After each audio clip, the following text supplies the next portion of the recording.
So today I'll be doing a video discussing the strongest of all and why there is a new strongest character in Hunter x Hunter. Now we know that the first strongest of all, it went to our main man Netero. Yes, we all know that Netero at one point, he was looked at as the strongest Nen user, and respectfully so, because we saw all the things that Netero was able to do. I mean, this man literally dedicated his life just to throwing hands. I mean, when you dedicate your life to throwing hands, then you better come out a monster, because if you're not, then hey, what were you doing the whole time? And we seen Netero, he did not waste any time. He was able to move faster than light. He mastered the Lady Gyokuin technique. I know I just butchered that name, don't come for me in the comment section, but we saw all the things that Netero was able to do. He was one of the few hunters to make it to and from the Dark Continent. We know that that has a low survival rate, and he was able to make it multiple times back. So Netero, respectfully so, he was known as the strongest hunter in the series. But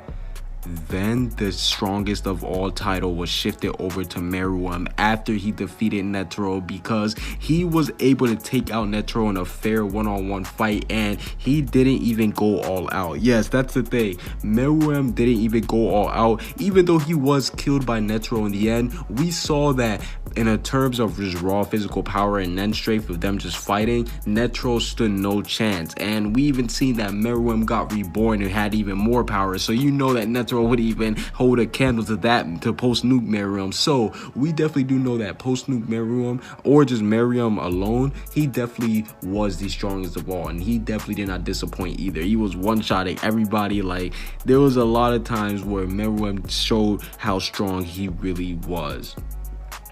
But the new strongest of all has officially been switched over to the fourth Prince of Kakid, and this is the biggest Hunter x Hunter news that we have so far, because we found out that the fourth prince is actually a Nen master. Yes, we know that of all the princes, not all of them are necessarily Nen masters. Some of them are good at Nen, some of them have a lot of Nen potential, but they have stressed that the fourth prince is a master of Nen. And we also know that this guy is very evil. Yes, we know that he is the one that is actually collecting most of the Scarlet Eyes. And you got to think, that is pretty crazy to think, because the Phantom Troop, they were the ones that were searching for the Scarlet Eyes. They wanted them, and they're a band of thieves. So to find out that somebody of this caliber is the one holding the Scarlet Eyes goes to show you that he is an evil and a sick, twisted person. So we know that he definitely isn't going to be on the good guy's side, and we know that he also does set up an objective for the main character, or at least one of the main characters, known as Kurapika. Yes,